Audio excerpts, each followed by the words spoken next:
Bismillahirrahmanirrahim. Assalamualaikum warahmatullahi wabarakatuh.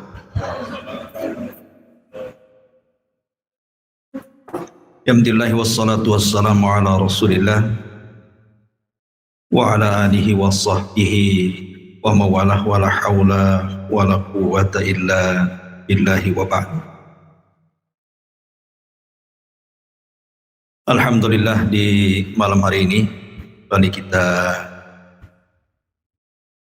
mengkaji tafsir, dan malam ini kita masuk pada surat baru, surah Al-Fajr. Dalam tertib Al-Quran, surah Al-Fajr itu masuk pada surat yang ke-89 dengan 30 ayat, 139 kalimat, 573 huruf,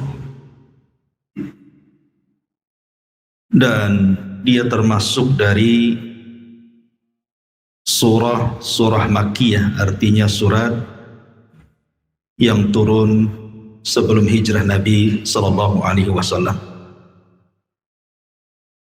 Karena surah Al-Fajr ini cukup panjang, maka malam ini kita akan membahas 5 ayat pertama dalam surah Al-Fajr.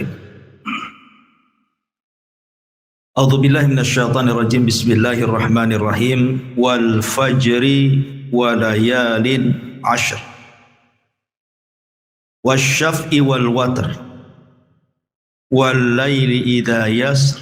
Hal fi dzalika qasamul lidhi hijr. Wal fajri, demi waktu fajar. Walayalin 'ashri, demi malam yang 10.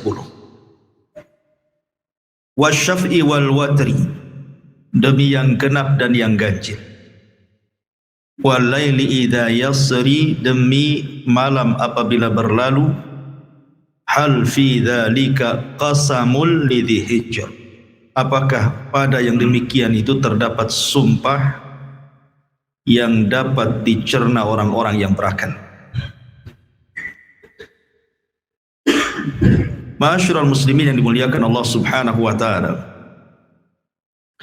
Di dalam ayat ini Allah Subhanahu wa taala bersumpah dengan waktu fajar. Sekali lagi saya ulang-ulang, kaidah sumpah dalam Al-Quran, apabila Allah Subhanahu wa taala bersumpah dengan makhluk, berarti makhluk itu punya keistimewaan di hadapan Allah. Dan paling banyak dalam Al-Quran itu Allah bersumpah dengan waktu, karena waktu inilah yang akan ditanya. Nabi SAW bersabda, la tazulu qadama abdin hatta yus'al an arba'. Tidak akan bergeser kaki anak Adam sampai ditanya 4 perkara. Semua bicara waktu. Pertama, an umrihi fima abna, tentang umurnya, kemana dia habiskan. Yang kedua, wa an syababihi fima abla, tentang masa mudanya, kemana dia lampiaskan. Ketiga, an ilmihi fima amila fi, tentang ilmunya, sudahkah ia amalkan. Dan mencari ilmu butuh waktu, mengamalkannya juga butuh waktu. Wa an malihi min aina iktasabahu wa fima anfaqahu, tentang hartanya dari mana dan kemana dia belanjakan. Mencari harta juga butuh waktu. Artinya bahwa waktu ini akan ditanya. Makanya dalam Al-Quran paling banyak Allah bersumpah dengan waktu. Wadduha, demi waktu duha. Wal asri, demi waktu asar. Di sini wal fajri, demi waktu fajar. Ma'asyiral muslimin yang dimuliakan Allah Azza wa Jalla, mungkin saya akan sedikit panjang lebar bicara tentang waktu fajar, karena banyak rahasia di waktu fajar itu, walaupun sebagiannya sering saya jelaskan. Kenapa Allah Subhanahu wa taala sampai bersumpah dengan waktu fajar. Setiap umat itu punya permulaan hari, dan permulaan hari bagi umat Islam itu waktu fajarnya. Disinilah Allah Subhanahu wa ta'ala pertama kali menurunkan wahyu kepada Rasul di Gua Hira. Kapan? Di waktu fajar. Artinya di waktu inilah Al-Quran pertama kali turun ke dada Rasul. Di waktu ini pula Jibril turun menemui Rasul. Dan di waktu ini pula permulaan kebenaran muncul di tengah-tengah kegelapan jahiliyah. Makanya waktu fajar, waktu yang luar biasa. Di waktu fajar ini pula sejarah bermula masuk Islamnya kalangan jin. Ketika Allah Subhanahu wa ta'ala berfirman, wa id sarafna ilaika nafaran minal jinni yastami'unal qur'ana. Ingatlah ketika kami palingkan kepadamu wahai Muhammad sekelompok dari kalangan jin yang mendengar Al-Quran. Dan dalam surah Jin, Qul uhiya ilayya annahu istama'a nafarun minal jinni faqalu inna sami'na qur'anan ajaba. Dan telah diwahyukan kepadaku bahwa sekelompok jin itu mereka mendengar Al-Quran dan mereka mengatakan dengan Al-Quran itu amanna bih, kami beriman.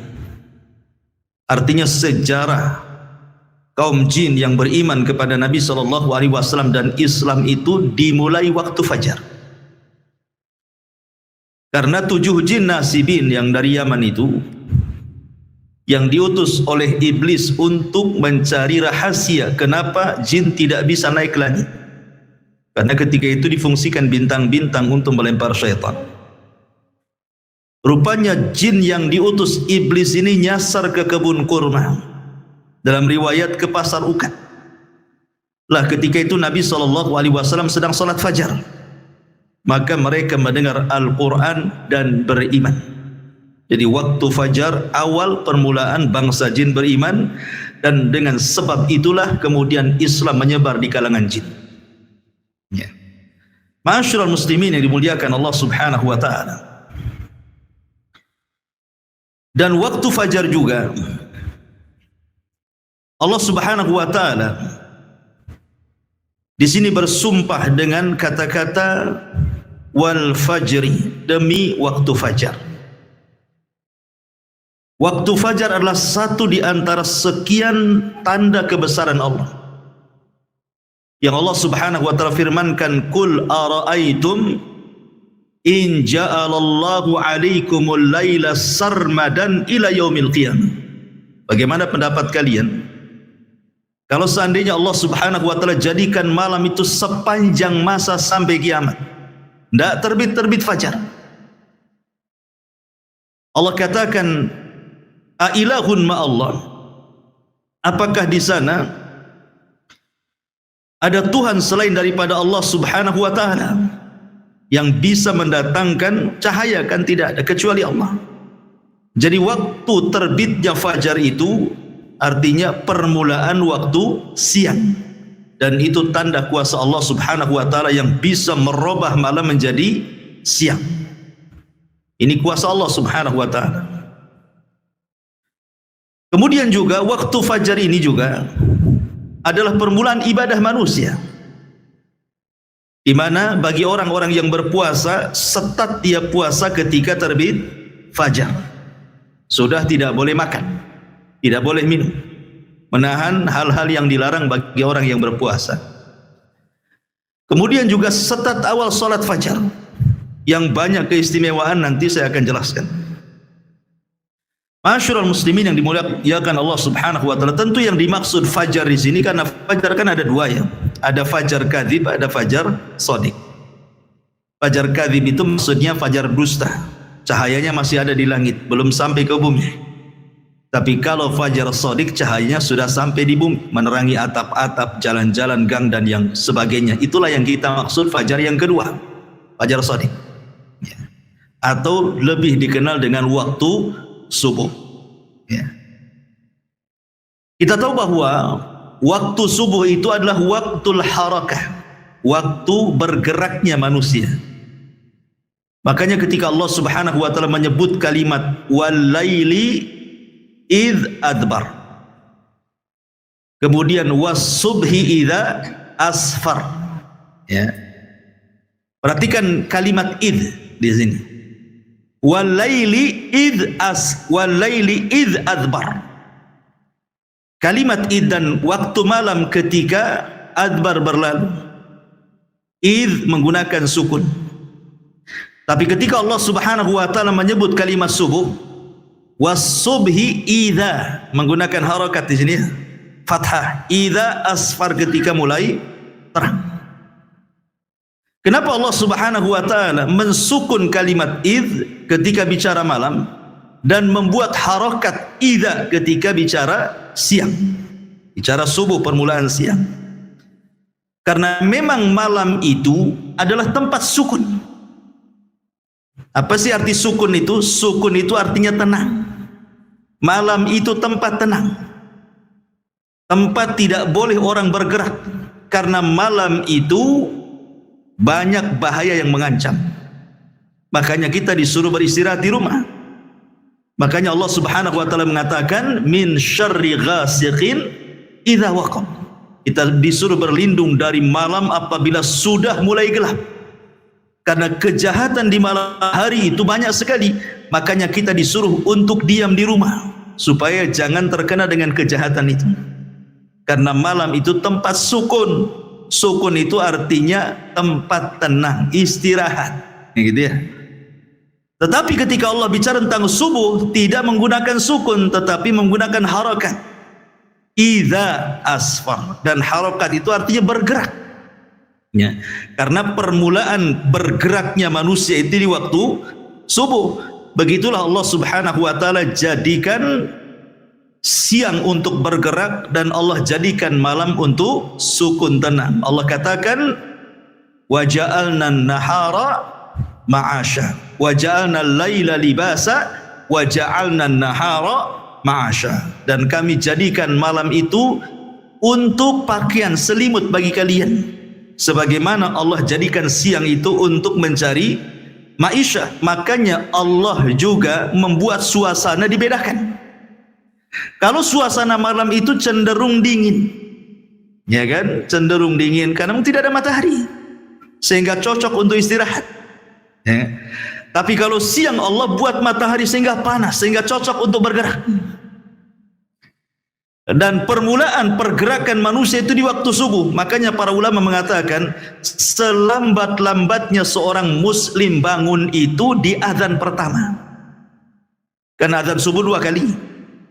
Ya, azan subuh itu 2 kali kan. Azan pertama itu untuk membangunkan solat subuh, dan azan kedua itu untuk solat subuh. Selambat-lambatnya seorang mukmin itu bangun di azan pertama. Ya, jangan sampai bangun di azan kedua. Karena Nabi SAW di azan pertama menghentikan para qiyamul lail dan mengatakan beristirahatlah kalian dan bangunlah bagi orang-orang yang tidur, kata Rasul. Ya, Rasul memerintahkan orang yang qiyamul lail stop di azan pertama, disuruh istirahat karena lelah dia sudah beribadah. Tetapi bagi orang-orang yang tertidur disuruh bangun. Ya, makanya azan pertama itu sudah bangun seorang mukmin untuk persiapan solat subuh, itu maksudnya. Ma'asyiral muslimin yang dimuliakan Allah Azza wa Jalla, dalam hadis Bukhari riwayat Abdullah ibn Abbas radhiyallahu anhuma, Nabi SAW mengatakan nusirtu bis saba wa uhlikatil adu bid-dabur. Kata Nabi SAW, aku ditolong dengan angin subuh dan kaum Ad dihancurkan dengan dabur angin sore. Di sini menunjukkan bahwa terkadang angin itu ada angin yang membawa rahmat, ada angin yang membawa azab. Ya. Kapan angin itu membawa rahmat? Ketika di waktu subuh. Itu angin membawa rahmat yang disebut dengan angin sobah. Syurul muslimin yang dimuliakan Allah Subhanahu wa taala. Lah, waktu subuh ini sampai-sampai Nabi SAW kenapa apabila menyerang sebuah kaum, dalam sebuah hadis yang dikeluarkan Imam Bukhari, Nabi SAW itu tidak pernah menyerang musuh di waktu siang, tidak pernah menyerang musuh di waktu sore, tidak pun menyerang musuh di waktu malam.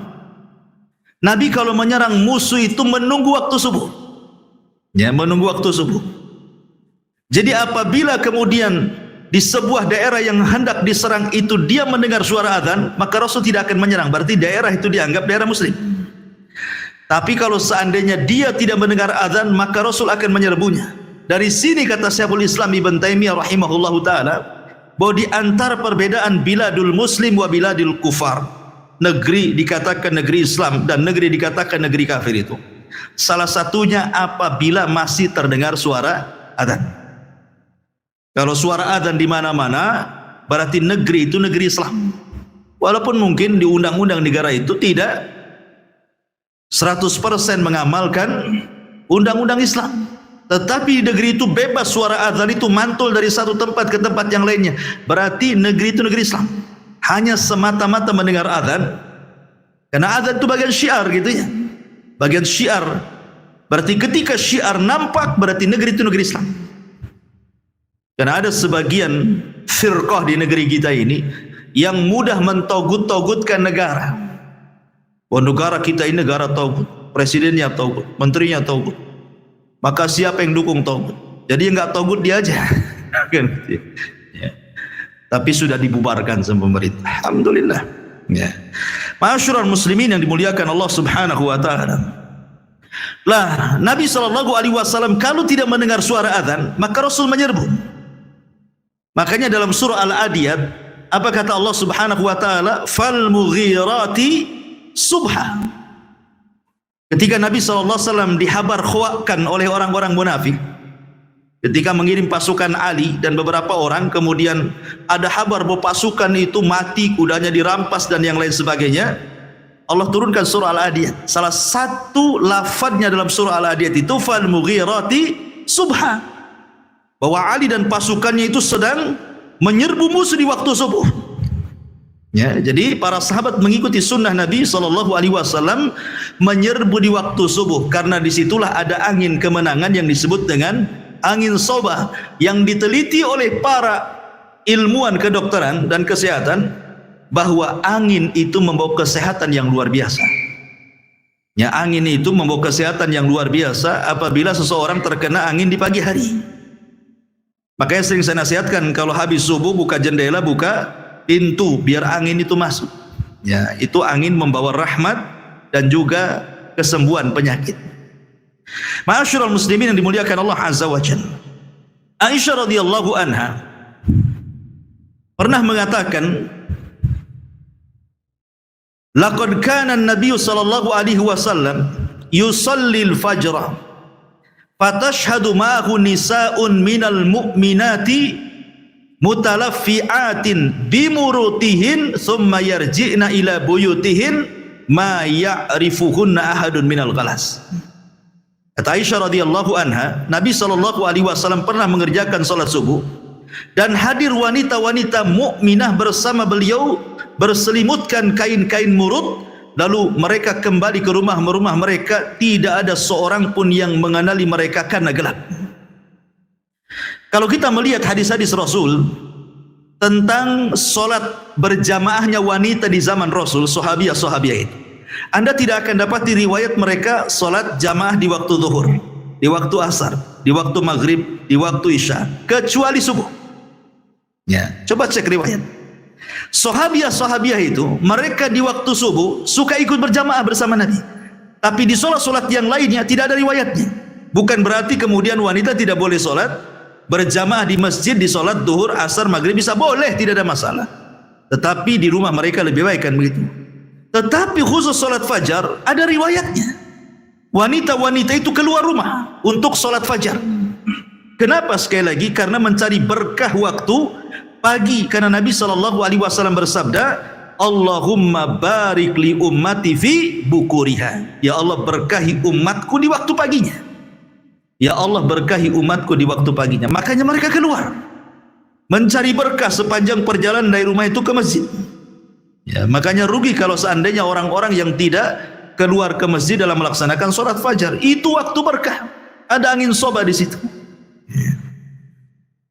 Kemudian di sini juga ada faedah bahwa lihat bagaimana wanita-wanita ini keluar, mereka mengenakan dan menutup jilbab-jilbab mereka. Padahal gelap. Gelap saja mereka pakai jilbab, artinya menutup aurat, apalagi terang gitu ya. Menunjukkan bahwa para sahabiah Nabi SAW teramat sangat malu kepada diri mereka. Gelap-gelap pun mereka pakai menutup aurat semuanya. Apalagi tidak gelap gitu ya. Ya, sekarang terbalik gitu. Gelap makin dibuka, terang pula ditutup. Ya.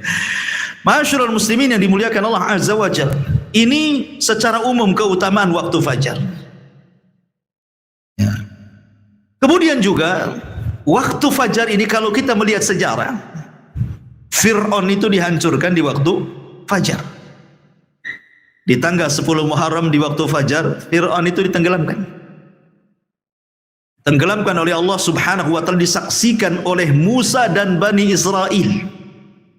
Makanya ketika Musa melihat Fir'aun ditenggelamkan di waktu fajar, dia berpuasa sebagai bentuk syukurnya.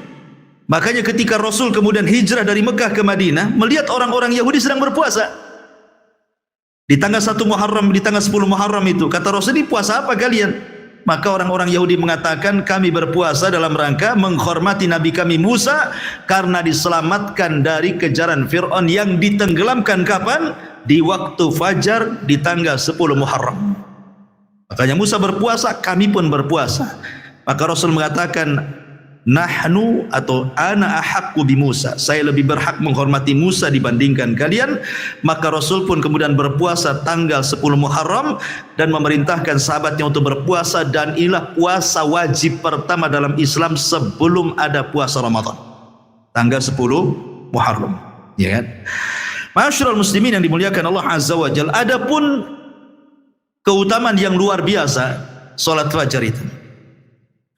Orang yang bangun di waktu fajar, maka dia hakikatnya telah keluar dari ejekan dan olokan syaitan. Disebutkan dalam hadis Nabi SAW, apabila seorang mukmin itu tidur di malam hari, maka syaitan akan datang dan akan memberikan was-was. Makanya kita berlindung dari was-was syaitan.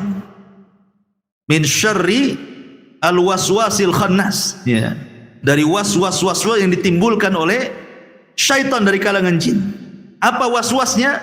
Maka syaitan akan datang kepada orang yang tidur itu, kemudian mengencingi telinganya. Setiap dia kencingi telinganya, maka dia akan berikan was-was dan mengatakan, lailun tawilun farkud, kata syaitan itu, malam masih panjang, tidur saja. Padahal sudah fajar tuh, masih aja malam masih panjang, tidur saja. Setiap dikencingi ngomong begitu was-wasnya tuh. Lah para ulama sudah saya katakan bahwa apa makna setan mengencingi orang itu? Yang pertama artinya setan sedang mengejek orang itu. Coba bayangkan dikencingi, apa enggak diejek itu? Kita saja diludahi sakit hati kan itu, apalagi sampai dikencingi itu muka kita. Setan hari-hari mengencingi telinga kita, ini ejekan setan kepada kita. Makna yang kedua artinya setan hendak menyumpat telinga orang tersebut sehingga dia tuli dari kebenaran. Apapun nasihat kepada dia ditolaknya. Makanya orang yang jarang sholat fajar, maka keras hatinya dan sulit mendapatkan nasihat. Karena sudah tuli itu, sudah dikencingi hari-hari oleh setan, sehingga peka telinganya, mau menerima kebaikan. Makna yang ketiga, hakikat artinya setan betul-betul mengencingi telinganya. Maka orang yang bangun di waktu fajar, pertama dia berzikir setelah bangun, maka hilang satu ikatan, ya. Kemudian dia pun berwudu, maka hilang dua ikatan. Kemudian dia pun salat fajar maka hilang 3 ikatan. Dalam hadis Nabi SAW mengatakan, selain setan mengencingi orang yang tidur, setan pun mengikat tengkuk setiap orang yang tidur. Lah tengkuk inilah ketika diikat, sengaja diikat supaya susah bangun, supaya lewat subuh gitu, maksudnya diikat tengkuknya itu. Terkadang dimimpikan oleh setan supaya orang ini tidak bangun. Makanya ketika dia terbangun hilang 1 ikatan, ketika dia berwudu hilang 2 ikatan, ketika dia solat hilang 3 ikatan. Kata Nabi SAW, maka orang ini akan menjadi tayyibun nafsi nasyatan, maka dia akan semangat hidupnya, tahu jalan hidupnya, dan hatinya akan bersih, tidak ada kedengkian. Tetapi kalau dia tidak bangun, maka sebaliknya kata Nabi SAW, wa illa khabithun nafsi kaslan, dia menjadi pemalas dan juga hatinya dikotori dengan hasad dan kedengkian. Bahkan sebagian para ulama mengatakan khabithun nafsi artinya akan banyak masalah-masalah yang menimpa tanpa tahu apa sebabnya. Jadi orang yang tidak pernah sholat subuh itu akan banyak masalah itu, ya. Masyarul muslimin yang dimuliakan Allah Azza wa Jalla. Adapun tentang khususnya sendiri, ya, bahwa waktu fajar itu ada solat fajar. Solat fajar ini juga banyak keistimewaan luar biasa, di mana Allah Subhanahu wa taala akan berikan cahaya di wajahnya. Tidak mesti harus hitam jidatnya, tidak. Ya, tetap Allah Subhanahu wa taala berikan cahaya bukan hanya di dunia saja, tapi juga di akhirat. Kan Nabi SAW mengatakan, basyaril masyaina fi dzulumatil laili bin nuri tama yaumal qiyamah. Kabar gembirakan kepada orang-orang yang berjalan di malam hari, maksudnya untuk melaksanakan fajar, bahwa dia akan mendapatkan cahaya yang sempurna pada hari kiamat. Dan itu yang kita inginkan, karena ketika orang itu meniti titian siratal mustaqim, yang paling dihajatkan itu cahaya, ya, itulah yang paling dihajatkan ketika meniti siratal mustaqim. Orang yang sholat fajar, dia akan diberikan cahaya sempurna sehingga dia bisa menyeberangi titian dengan sempurna. Kemudian juga tidak ada pahala yang dilipat gandakan dalam sholat kecuali sholat fajar dan asar. Itu dilipat gandakan tuh pahalanya, fajar dan juga asar. Kenapa demikian? Karena malaikat-malaikat yang mencatat kebaikan di malam hari dan malaikat-malaikat yang mencatat kebaikan di siang hari itu perjumpaannya itu di sholat fajar. Jumpanya itu di sholat fajar. Jadi sholat malaikat malam naik, malaikat siang turun. Lah itu jumpanya ketika manusia sedang sholat fajar. Makanya Nabi SAW mengatakan ketika Allah Subhanahu wa taala bertanya kepada para malaikat yang mencatat kebaikan di malam dan siang itu, ma taraktum ibadi, sedang apa kau tinggalkan hamba-hambaku? Maka kemudian malaikat-malaikat siang dan malam mengatakan, atainahum wahum yusallun wa taraknahum wahum yusallun. Kami datang mereka sedang sholat, kami tinggalkan mereka sedang sholat. Artinya sholat fajar dicatat oleh malaikat malam plus dicatat oleh malaikat siang, didobelkan pahalanya. Apalagi kemudian di antara sebab orang itu mudah masuk surga adalah orang yang menjaga sholat fajar. Kata Rasulullah SAW, man hafadhu ala baradaini dakhalal jannah. Siapa yang menjaga 2 sholat maka dijamin masuk surga. Maksudnya kata para ulama, baradaini di sini sholatul fajri wa sholatul asri, sholat fajar dan sholat asar. Ya, jadi sholat fajar salah satunya adalah penjamin orang masuk surga. Bahkan lebih daripada itu, kata Nabi SAW, man shallal fajri fi jama'atin thumma qa'ada yadhkurullaha hatta tatlu asy-syamsu thumma shalla rak'ataini kanat ka ajri hajjatin wa umratin tamman. Barang siapa yang sholat fajar berjamaah, tentu di masjid, kemudian dia setelah itu berduduk mengingat Allah Subhanahu wa taala sampai terbit matahari, kemudian dia sholat 2 rakaat syuruk, apa pahalanya? Seperti haji dan umrah secara sempurna. Dan itu tidak didapati dalam sholat-sholat yang lainnya.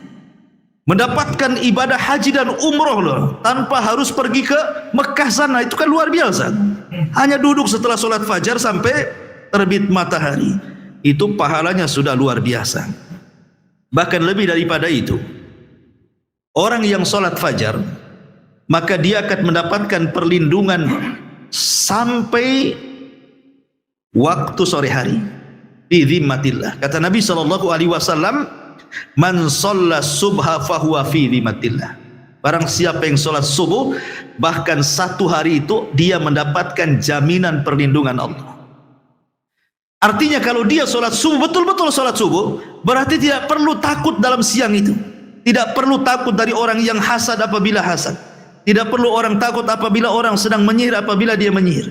Tidak perlu orang takut apabila orang sedang dengki, sedang menzalimi, dan begitu seterusnya. Karena orang ini mendapatkan naungan dan perlindungan Allah. Kalau dia betul-betul melaksanakan sholat subuh, ini jaminan loh dari Nabi SAW. Man shalla subha fahuwa fi dzimmatillah. Barang siapa yang sholat subuh, berarti satu hari itu dia dalam lindungan Allah Subhanahu wa ta'ala.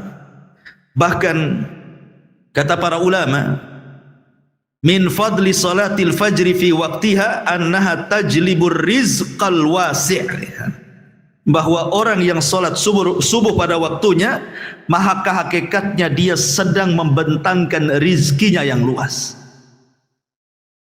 Makanya Nabi SAW tadi sudah saya singgung, doanya adalah Allahumma barik di ummati fi bukuriha. Ya Allah, berkahi umatku di waktu paginya.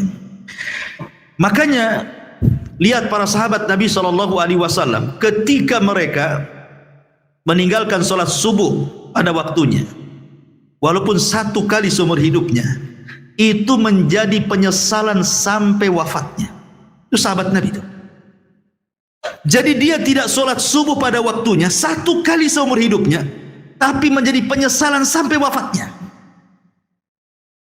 Anas bin Malik radhiyallahu anhu yang pernah saya ceritakan, ketika menyerbu satu daerah di bawah kekuasaan Persia, namanya Tustar, kota terbesar juga di bawah kekuasaan Persia. Di zaman Umar bin Khattab radhiyallahu anhu, Umar mengutus para sahabat untuk menaklukkan Tustar. Subhanallah, orang-orang Persia sama dengan orang Yahudi suka membuat benteng, sehingga untuk menghancurkan benteng itu sulit banget, ya. Sehingga para sahabat kewalahan sampai sebulan, 2 bulan, 1 tahun, 1 tahun lebih, sampai 1 tahun setengah loh, untuk merobohkan benteng itu tidak bisa. Karena musuh itu selalu memanah menombak dari atas, sehingga tidak bisa mendekati benteng. Sampai 1 tahun setengah loh. Bayangkan, pengepungan yang cukup lama itu bisa membuat kekalahan loh. Karena namanya orang ngepung itu perlu biaya, perlu makan, perlu istirahat, dan begitu seterusnya kan gitu. Tapi Allah Subhanahu wa ta'ala takdirkan benteng itu roboh di waktu fajar. Subhanallah, benteng itu roboh di waktu fajar. Karena waktu fajar itu waktu lengahnya manusia, lagi ngantuk-ngantuknya kan itu. Robohlah benteng itu, masuklah tentara kaum muslimin, kemudian mampu menaklukkan Tustar dalam waktu sesingkat-singkatnya. Mulai terbit fajar sampai terbit matahari, kalah Tustar itu. Padahal ngepungnya 1 tahun setengah tuh. Gitu ya. Naklukannya hitungan jam. Setelah kemudian para sahabat menaklukkan Tustar dan matahari sudah terbit, baru kemudian mereka sholat subuh setelah matahari meninggi. Artinya mereka sholat subuh di luar waktu. Dan ini pernah dilakukan Rasul ketika perang Ahzab, kan Rasul harus menjaga parit, sebab kalau tidak dijaga musuh itu akan meloncat dengan kuda-kuda mereka, sehingga Rasul tidak bisa meninggalkan untuk melaksanakan sholat. Meleng aja sedikit kuda masuk, makanya Rasul harus terus fokus gitu ya, sampai akhirnya di waktu maghrib. Rasul dan sahabat belum sholat asar. Ketika datang waktu maghrib, baru Rasul dan sahabat sholat asar. Artinya Rasul pun pernah melaksanakan sholat di luar waktu karena peperangan kan itu. Anas bin Malik radhiyallahu an apabila disebutkan perang Tustar selalu menangis. Kenapa? Sampai ditanya, bukankah perang Tustar Allah menangkan? Kenapa engkau menangis, wahai Anas? Kata Anas bin Malik radhiyallahu an, aku tidak menyesali perang Tustar. Itu kemenangan dan kebahagiaan dan nikmat Allah yang Allah anugerahkan kepada kita kaum muslimin. Tapi aku menangis apabila disebutkan perang Tustar, karena ketika itu aku tidak sholat subuh pada waktunya, melainkan setelah terbit matahari. Dan itu menjadi penyesalan Anas ibn Malik sampai wafatnya. 1 kali loh ya, Dia tetap sholat, cuman sholat di luar waktu, dan itu pun karena darurah, namanya perang. Ya. Ada waktu-waktunya tidak bisa kita melaksanakan sholat khauf ketika genting-gentingnya perang. Makanya Rasul pun pernah meninggalkan asar dan waktu sholat asar di waktu maghrib. Begitu juga sahabat sholat fajar ketika terbit matahari. Artinya ada dalam satu subuh kan, secara hukum fikih tidak ada masalah. Anas bin Malik radhiyallahu anhu dan bagi para sahabat yang lain bahwa sholat tepat waktu itu, apalagi sholat fajar, itu sesuatu yang berharga bagi mereka. Jangankan sholat wajibnya, sholat sunnahnya saja lebih baik dibandingkan dunia dan isinya, kan itu. Rakaatai al-fajri khairun minad dunya wa ma fiha. Sholat rakaat fajar saja lebih baik dibandingkan dunia dan isinya. Yang namanya dunia dan isinya kan macam. Ada mobil, ada rumah mewah, ada tanah, macam-macam ya. Tapi tidak lebih baik daripada 2 rakaat sunnah fajar. Kalau 2 rakaat sunnah fajar saja itu segitu pahalanya, gimana subuhnya? Yang merupakan kewajiban Allah Subhanahu wa taala. Makanya kenapa sholat sunnah 2 rakaat fajar itu disebut rakaataini khafifataini, 2 rakaat yang diringankan.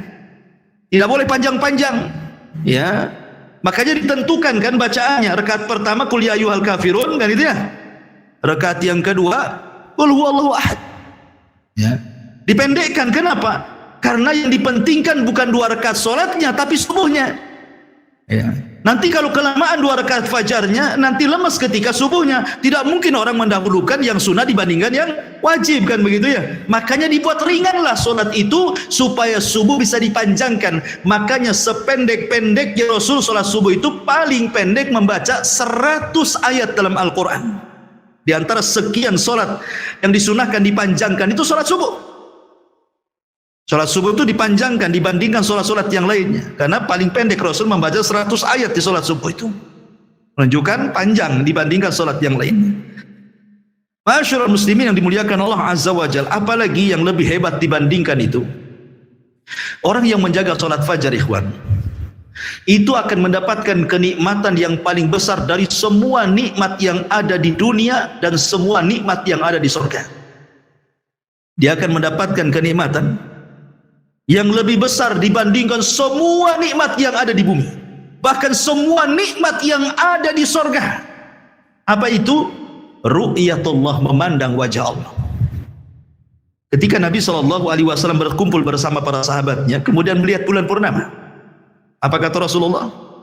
Kata Nabi SAW, innakum satarawna rabbakum kama tarawna hadzal qamar la tudamuna fi ru'yatihi fa istata'tum alla taghlibu ala salati qabla tulu'i syamsi wa qabla ghurubiha faf'alu, kata Rasulullah. Kalian akan melihat Rabb kalian sambil melihat bulan, kata Rasul. Kalian akan melihat Rabb kalian seperti kalian melihat bulan itu, tidak berdesak-desakan. Ya kan, kalau lihat bulan kan enggak berdesak-desakan kan, karena tinggal nengok aja ke atas nampak bulan kan itu. Rasul ingin menyamakan cara melihat, bukan Allah seperti bulan, bukan, cara melihat. Ya. Kemudian kata Nabi SAW, kalau kalian ingin, ya, alla taghlibu ala salati qabla tulu'il fajri wa qabla ghurubihi faf'alu. Kalau kalian ingin melihat Allah Azza wa Jalla, ya, maka jangan pernah terkalahkan untuk melaksanakan salat sebelum terbit matahari, maksudnya subuh, dan sebelum terbenam matahari, waktu artinya salat asar. Bahwa orang yang menjaga 2 solat ini sebab terbesar kita mendapatkan kenikmatan yang jauh lebih nikmat dibandingkan surga itu sendiri, apalagi nikmat dunia berupa ru'yatullah azza wa jalla, melihat dan memandang wajah Allah Subhanahu wa taala. Masyarul muslimin yang dimuliakan Allah Subhanahu wa taala, kemudian juga waktu fajar ini salah satunya adalah salatul fajri taqi min adzabillahi wa ghadabi wa iqabi. Bahwa salat fajar itu bisa menghindarkan dari azab Allah, kemarahannya, bahkan iqabnya. Dan salatul fajar min asbabin najati minan nar. Salat fajar itu diantara penyebab seseorang terhindar dari neraka. Tentu ada beberapa perkara yang membantu kita untuk bangun di waktu fajar. Secara global ada 5. Yang pertama, jangan lupa baca doa sebelum tidur. Ya, karena itu hal yang bisa membangunkan kita di akhir malam. Kemudian yang kedua, jangan bermaksiat sebelum tidur. Karena maksiat itu yang membuat orang tidak bisa bangun di waktu subuh. Kemudian yang ketiga, berusaha untuk membayangkan keistimewaan solat fajar yang sudah saya jelaskan. Kalau bangun di solat fajar itu waktu yang sangat istimewa. Orang kalau sudah tahu keutamaannya pasti ingin mengejarnya. Maka rasakan keutamaan solat fajar supaya mudah bangun. Kemudian yang keempat, al-hirsu ala nafsi sifatil munafiqin ala nafsi. Berusaha, kalau saya tidak bangun subuh berarti ada sifat munafik dalam dada saya. Saya tidak hendak jadi munafik. Maka dia akan berusaha untuk bangun.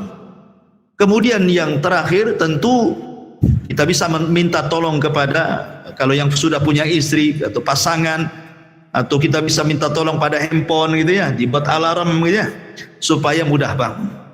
Makanya di sini karena sedemikian rupa pahala ibadah di waktu fajar ini, dan waktu fajar sendiri adalah waktu yang sangat istimewa, makanya Allah Subhanahu wa taala bersumpah wal fajri, demi waktu fajar.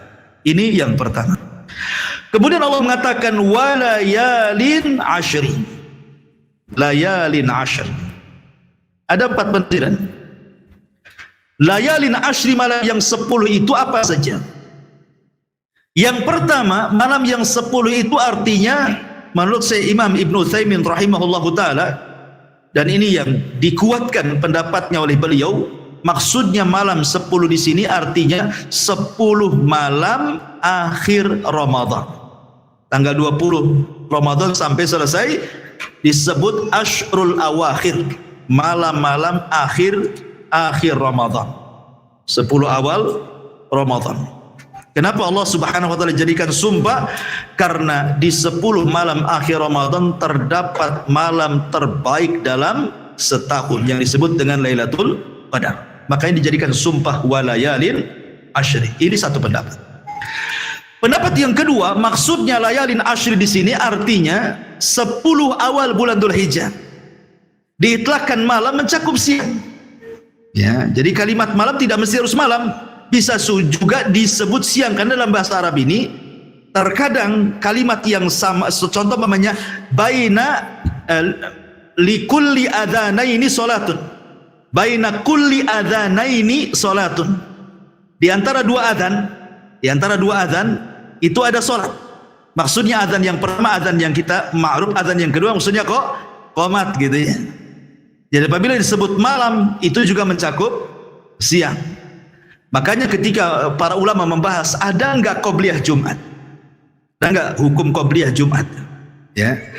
Menjadi khilaf para ulama. Ada yang mengatakan ada qobliyah Jumat. Berdalil dengan setiap dua adzan itu ada sholat di situ. Maksudnya adzan dan qomat. Mereka berdalil dengan dalil ini.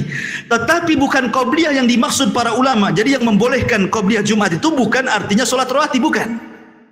Bukan sholat rawatib kayak ba'diyah qobliyah, bukan. Maksudnya hadis di antara dua adzan itu sholat, maksudnya sholat nafilah, sholat sunnah, gitu maksudnya ya. Jadi antum boleh sholat di antara dua adzan, ya. Kalau mamanya untuk menghindari fitnah kan gitu. Kita di mana kadang-kadang kalau kita duduk terfitnah pula kan. Nah. Jadi kita melaksanakan sholat sebelum Jumat itu bukan rawatib, ingat ya, bukan rawatib, tetapi sholat sunnah. Dalilnya ini di antara dua adzan itu ada sholat maksudnya ya. Dan adzan pertama adzan itu ya adzan yang kedua itu maksudnya qomat. Ya, ini bagi yang berpendapat bolehnya sholat sebelum Jumat, tetapi bukan rawatib niatnya. Ini yang kita katakan, kalau mereka mengatakan qobliyah, kita katakan tidak ada qobliyah sebelum Jumat. Tidak ada. Ya, tidak ada hadisnya. Adapun hadis ini bukan bicara qobliyah, bicara tentang sholat nafilah, sholat sunnah, karena keumuman hadis di antara dua adzan itu ada sholat di situ. Ya, kalaupun kita sholat sebelum Jumat, bukan qobliyah, sekali lagi bukan qobliyah ya, tapi itu nafilah, mengambil keumuman hadis ini, maksudnya begitu. Ataupun sholat mutlak, nah, mulai datang ke masjid antum sholat 2 rakaat salam tanpa dibatasi. Itu yang disunahkan di sholat Jumat gitu ya. Bali bahwa Malam itu juga terkadang diitlakkan adanya siang. Makanya para ulama ada yang mentafsirkan bahwa 10 malam di sini artinya 10 awal bulan Dzulhijjah. Dan itulah siang terbaik dalam setahun. Kalau malam terbaik dalam setahun 10 akhir Ramadan, kalau siang terbaik dalam setahun 10 awal bulan Dzulhijjah. Karena di situ tergabung banyak amalan. Ada kurban, gitu ya. Ada haji di situ. Ya, kemudian amalan yang beramal di 10 awal bulan Dzulhijjah itu sebanding dengan orang yang mati syahid dalam hadisnya kan. Makanya itu adalah siang-siang terbaik dalam sejarah 10 awal bulan Dzulhijjah. Itu penafsiran yang kedua. Penafsiran yang ketiga, layalin ashri itu artinya 10 akhir dari puasanya Nabi Musa. Nabi Musa alaihi salatu wassalam, awalnya dia berpuasa berapa hari? 30 hari. 30 lailan. Jadi ingat, syariat dulu dengan syariat sekarang beda ya. Kalau Musa itu puasa malam. Kalau syariat Nabi Musa itu puasa di malam hari. Tapi kalau syariatnya kita puasa di siang hari. Dan puasa di siang hari jauh lebih afdal dibandingkan puasa di malam hari. Ya. Jadi malam itu untuk mereka, siang untuk kita. Nabi Musa alaihi salatu wassalam puasa di malam hari sampai 30 hari. Ketika di hari 30, karena dia akan berdialog dengan Allah Azza wa Jal, maka dia mengambil siwak untuk menyiwak giginya, karena takut bau, membatalkan puasanya. Tapi Allah Subhanahu wa taala kemudian datang dan mengatakan kepada Musa, jangan kau batalkan puasamu. Jangan kau batalkan puasamu, karena bau mulutnya orang yang berpuasa jauh lebih wangi di sisi Allah dibandingkan minyak kasturi. Maka Allah katakan tambah 10 hari lagi. Makanya Allah mengatakan wa atmamnaha bi ashrin wa tamma miqatu rabbih arba'ina lailan. Maka Musa pun menyempurnakan 10 hari lagi, sehingga sempurnalah dari 30 menjadi 40 malam. Disitulah turun Taurat. Jadi 10 malam di sini artinya 10 malam akhir daripada puasanya Nabi Musa. Ya, akhir daripada puasanya Nabi Musa. Ini penafsiran yang ketiga. Penafsiran yang terakhir adalah yang dimaksud layalin ashri di sini adalah 10 awal bulan Muharram. 10 awal bulan Muharram itu masuk pada penafsiran walayalin ashri. Walaupun sekali lagi pendapat Syekh Utsaimin rahimahullah taala cenderung kepada lail di sini artinya 10 akhir bulan Ramadan. Ini ayat yang kedua. Wal fajri walayalin ashri. Kemudian Allah mengatakan wasyaf'i wal watr. Wasyaf'i wal watr, demi yang genap dan yang ganjil. Apa maksudnya demi yang genap dan yang ganjil ini? Ada yang mengatakan maksudnya yang ganjil itu Allah. Allah kan ahad, satu. Adapun yang genap itu adalah makhluknya. Karena ketika Allah Subhanahu wa taala menciptakan makhluk pasti berpasang-pasangan. Ya kan? Ada langit, ada bumi, ada lautan, ada daratan, ada jin, ada manusia, ada perempuan, ada laki-laki. Nah, pasti berpasang-pasangan itu. Ya. Makanya Allah Subhanahu wa taala berfirman kan ketika min kulli syai'in khalaqna zawjaini dalam surah Az-Zariyat ayat 49. Min kulli syai' wa min kulli syai'in, dan dari segala sesuatu yang Allah ciptakan itu khalaqna zawjaini, pasti kami akan ciptakan berpasang-pasangan. Berarti yang genap itu makhluk, karena makhluk berpasang-pasangan kan, genap dia dua-dua, ya kan, langit bumi dua, darat laut dua gitu ya, gelap terang dua gitu. Genap maksudnya witir itu Allah khalik, adapun yang genap itu maksudnya makhluknya. Jadi Allah bersumpah dengan dirinya dan juga dengan makhluknya.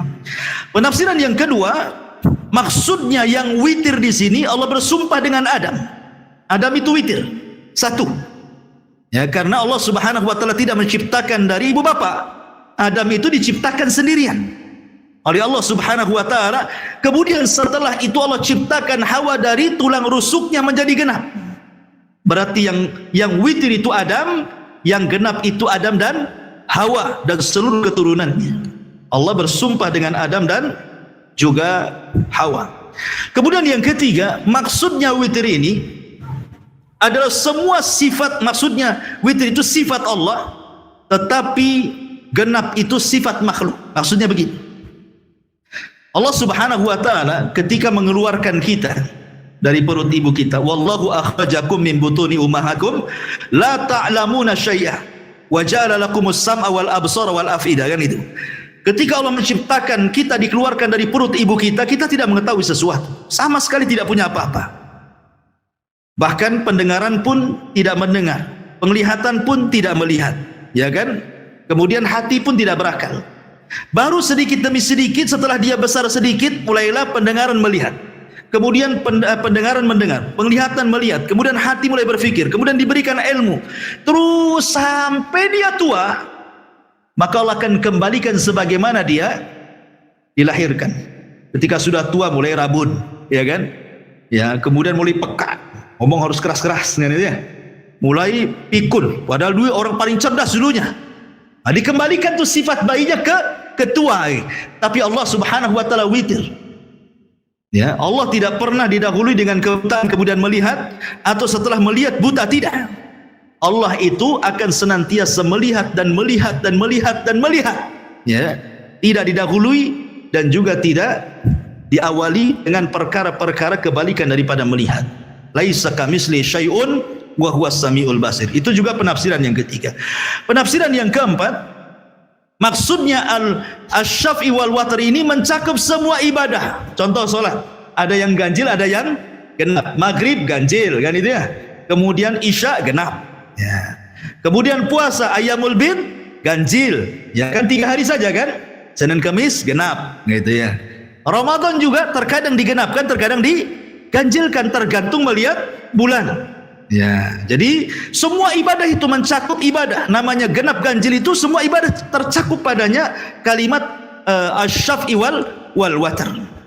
Ada juga yang mengatakan bahwa yang dimaksud asy-syaf'i wal watr itu 10 akhir Ramadan. Mulai tanggal 20 Ramadan sampai tanggal 30 atau 29, 1, 2, 3, 4, 5 sampai selesai akhir Ramadan, itu bisa mengandung genap ganjil. Ya. Terkadang yang genap itu ganjil, terkadang yang ganjil itu genap, gitu maksudnya. Makanya kenapa kita harus menghidupkan semua hari-hari malam di akhir Ramadan, karena ada yang kita anggap hari ini genap, bagi orang lain dia ganjil. Ya, contoh ketika hadis Quraib, dia datang dari Syam menuju Madinah. Dia ke Syam itu awal Ramadan, pulang ke Madinah pertengahan Ramadan. Lah Quraib ini mengikuti ru'yanya Muawiyah di Syam, sehingga dia puasa di hari Jumat. Ya. Ketika sampai di kota Madinah berjumpa dengan Ibnu Abbas, rupanya Madinah memulai puasa di hari Sabtu. Kemudian kata Quraib, tidak cukuplah Muawiyah melihat. Ya. Kenapa kau tidak ikut Muawiyah sana, gitu maksudnya. Kata Abdullah ibn Abbas, beginilah yang diperintahkan Rasul. Apabila tidak melihat bulan berarti digenapkan. Makanya kami puasanya Sabtu, mereka Jumat. Ketika kita anggap ini ganjil, di sana dianggap genap. Dan sebaliknya begitu. Ya. Jadi ada yang mentafsirkan juga seperti itu. Itulah wasyaf'i wal watr. Kemudian Allah mengatakan wal laili idza yasri, dan demi malam apabila telah berlalu. Maksudnya apabila malam itu masuk meninggalkan siang dan masuk waktu malam. Maksudnya di sini ada yang mentafsirkan bahwa kapan itu malam? Ada yang mengatakan malam itu dimulai dari waktu asar. Malam itu dimulai dari waktu asar. Ada juga yang berpendapat malam itu dimulai waktu maghrib.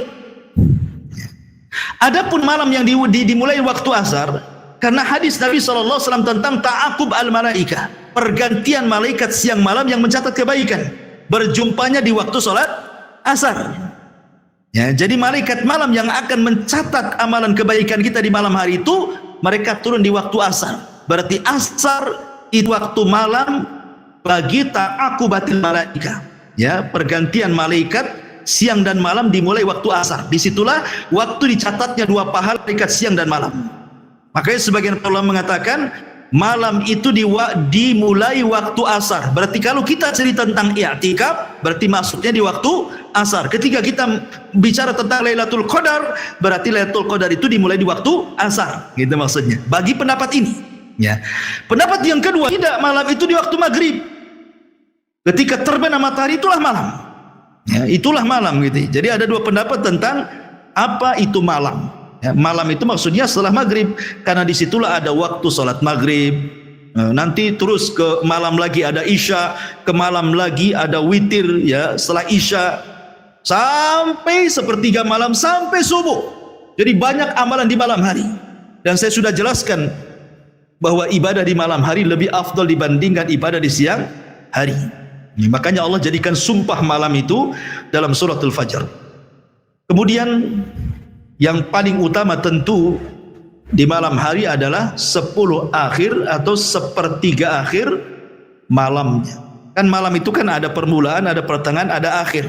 Yang paling utama dari malam itu adalah akhir malam, sepertiga malam akhir. Disinilah rahasia rizki, rahasia berkah, rahasia umur, rahasia macam-macam di sini.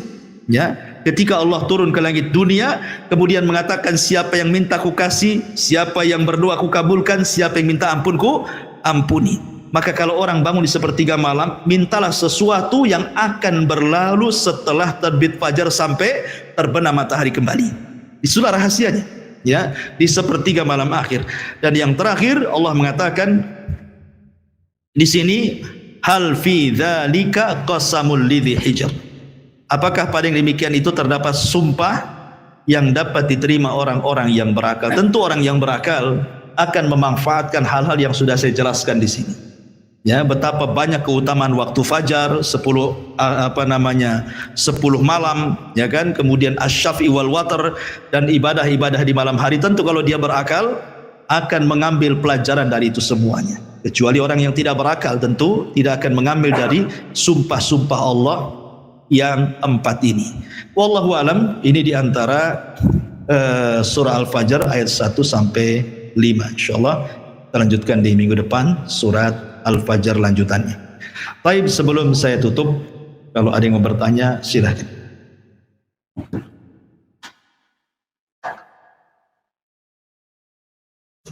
Baik.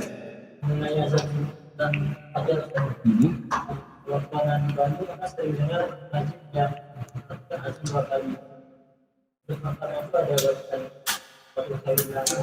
Yang kedua ada. Ya, alhamdulillah. Tentang kalimat taswib itu dalam bahasa fikih disebut taswib namanya, ya. Taswib itu bacaan as-salatu khairun minan naum.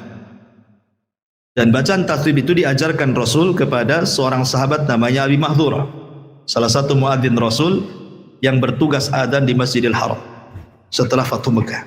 Ya. Terjadi khilaf para ulama tentang taswib ini diletakkan di mana.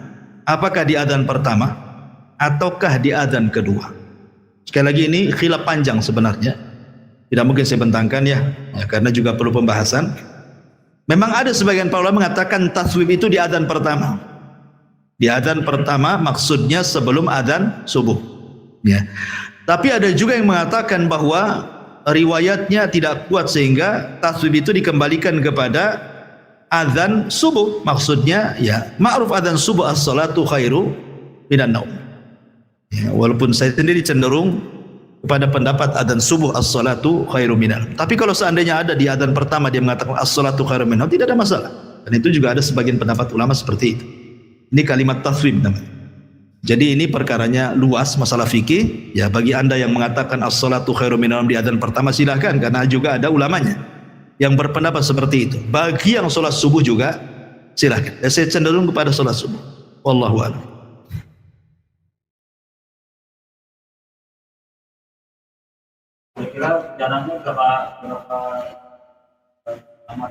Jarak antara adzan pertama dengan adzan yang kedua tidak lama. Kata Nabi SAW, makanlah, minumlah sampai terdengar adzannya Abdullah ibn Umi Maktum. Ya, sampai Jadi selama Anda masih mendengar adzannya Abdullah ibn Maktum, masih dibolehkan makan minum sahur gitu maksudnya. Sampai terdengar adzan terbalik. Kalau masih mendengar adzan Bilal kan adzan pertama. Abdullah ibn Maktum itu adzan kedua, karena Abdullah ibn Maktum kan orang buta. Ya, dia tidak tahu fajar kan karena tidak melihat. Kecuali kalau Bilal menyuruh dia adzan baru adzan. Makanya Abdullah ibn Maktum itulah dia adzan subuh kalau Bilal adzan pertama. Kata Rasul, selama engkau masih mendengar adzan Bilal, boleh makan, boleh minum. Ya, sampai kau mendengar adzannya Abdullah ibn Maktum, maka tahan, karena itu sudah adzan subuh. Dan dalam hadis Zaid, ketika Nabi SAW ditanya soal jarak antara sahur dia dengan azan subuh berapa, seperti membaca 50 ayat Al-Quran. Ya, mungkin boleh juga ini jadikan standar bahwa dari adzan pertama dengan adzan kedua itu ya sekitar bacaan 50 ayat dalam Al-Quran. Tidak lama, jangan lama-lama. Jam subuh, jam 3 adzan pertama ya tidur lagi. Itu kan gunanya untuk membangunkan sholat subuh. Jadi mendekati waktu subuh. Ya, kalau jam 3 itu ya untuk sholat malam namanya. Nanti 3 kali pula azan. Gitu. Tetapi ini namanya sunnah mahjurah, ya, sunnah yang banyak ditinggalkan. Bahkan hampir-hampir kaum muslimin tidak kenal adzan pertama sebelum subuh. Bahkan kalau kita di sini mungkin sebagian kita aneh kalau ada orang yang azan pertama sebelum subuh ini. Jadi kiranya orang yang azan itu ngelindur, bangun tidur ngelindur langsung ambil mic, kan itu ya. Padahal yang ngelindur itu, yang ngomong ngelindur itu yang tidak paham bahwa itu diantara sunnah Nabi SAW. Baik, ini di YouTube ada pertanyaan dari Habibi Sidoarjo. Masya Allah, orang Sidoarjo nonton. Assalamualaikum Ustaz, saya ingin bertanya bagaimana dengan waktu hujan? Ustaz, apakah bisa mengundang bala atau rahmat Ustaz? Dan apakah ada ciri-cirinya Ustaz? Ya, bismillah, alhamdulillah. Hujan itu adalah rahmat, tetapi bisa menjadi bala. Sebagaimana ada seorang Arab Badui datang kepada Rasul sedang khutbah Jumat. Bayangkan Rasul sedang khutbah Jumat, namanya Badui. Tiba-tiba kemudian orang ini langsung ngomong, ya Rasulullah, ya, desa kami hancur, paceklik, kepanjangan, tanah belah, dan begitu seterusnya. Hewan kami kelaparan, kami pun kelaparan. Berdoalah kepada Allah untuk dihujani. Maka Nabi SAW langsung berdoa. Tiba-tiba turun hujan 1 minggu. Banjir gak karu-karuan. Tadi minta hujan jadi banjir hujannya. Karena gak berhenti-berhenti hujannya. Jadi banjir, bukannya bawa rahmat, bawa bala jadinya. Minggu depannya dia datang kepada Nabi SAW dan mendoakan, ya Rasulullah, hujan kegedean, kata. Banjir desa kami itu. Tolonglah hentikan, berdoalah kepada Allah. Maka Rasul berdoa kepada Allah dan mengatakan, Allahumma hawalaina wala alaina, Allahumma alal akam wal azailah, akhir hadis lah pokoknya, lupa lafadznya. Ya Allah, pindahkan hujan itu, bahasanya pindahkan ke bukit-bukit, pindahkan ke gunung-gunung, ke tempat-tempat yang banyak pohonnya. Ya, jadi ada doanya untuk memindahkan bala supaya hujan itu tidak menjadi azab dan menjadi rahmat. Ada doanya, seperti Nabi SAW berdoa seperti itu, Allahumma hawalaina wala alaina. Ya Allah, jangan sampai hujan ini menjadikan adab kepada kami, jadikan rahmat kami. Ya Allah, pindahkan hujan ini ke bukit-bukit, ke gunung-gunung gitu ya. Jadi ada, ya tidak semua, banyak kita lihat, kita saksikan saja kalau di Jakarta itu, di YouTube atau di TV itu kan sampai banjir masuk ke rumah sampai 1 pusar. Ya, masih untung kalau tingkat rumahnya, kalau nggak tingkatnya ngungsi lah dia. Yang terkadang bisa menjadi bala, terkadang juga menjadi rahmat. Ya, rahmat dari Allah Subhanahu wa taala. Tapi hujan itu walaupun dicela, ya tetap saja hujan. Dia makhluk Allah Azza wa Jalla, nggak peduli dengan celaan kita. Ya, maka jangan pernah mencela hujan. Tetapi berdoalah kepada Allah agar hujan ini dipindahkan ke tempat lain. Jangan dicela. Ya, karena dia makhluk Allah. Allah yang memerintahkan, seperti matahari. Kan ada orang yang mencela matahari. Ketika tidak ada hujan, matahari masih dicela saja. Oh, panas katanya. Kapan hujan? Sekali hujan, kapan panas? Matahari dicela, tetap saja dia begitu. Karena matahari itu terbit ke atas dasar perintah Allah. Ya, maka kita tidak boleh mencela hujan, mencela matahari. Mencela itu semua sama dengan mencela yang menciptakannya Allah Subhanahu wa taala. Wallahu a'lam. Iya. Tadi bilang kalau nimpanya Ya. angin sore, angin dada. Jadi kalau angin sore itu kalau dalam ilmu kita itu sempurna dan sempurna. Kalau memang angin sore itu biasanya Tidak, maksudnya ada angin-angin yang membawa azab sekali-kali, ada yang membawa rahmat. Angin soba itu kan angin yang bertolak dari arah timur ke barat, ya kan? Angin pagi itu angin yang bertolak dari timur ke barat, itu disebut soba, angin soba namanya. Itu memang ada nasnya, ya. Nabi SAW memanfaatkan angin ini untuk peperangan dan selalu dimenangkan dalam perangnya, ya. Dan memang secara ilmu kesehatan memang pagi segar, sehat. Orang olahraga pagi memang segar. Makanya para sahabat di zaman Rasul memang mereka sambil jalan di rumah, pulang lagi sambil olahraga, ya. Dan tidak diceritakan asar atau maghrib mereka keluar kan itu. Tapi apakah setiap angin sore itu ada? Tidak, ya. Tidak semua angin itu azab rahmat, tidak, ya. Tetapi kalau nasnya di angin pagi memang jelas, ya. Tapi kalau di angin sore ini kan Rasul menceritakan kaum Ad. Kaum Ad itu dihancurkan dengan angin dabur, angin sore, ya. Apakah setiap angin sore itu penyakit? Tidak juga kan gitu, ya. Kadang-kadang bawa rahmat, kadang-kadang bawa azab, ya. Tergantung kehendak Allah Subhanahu wa taala. Wallahu a'lam. Baik, saya kira cukup. Subhanakallah bihamdika asyhadu an la ilaha illa anta astaghfiruka wa atubu ilaik. Allahu ta'ala. Assalamualaikum warahmatullahi wabarakatuh.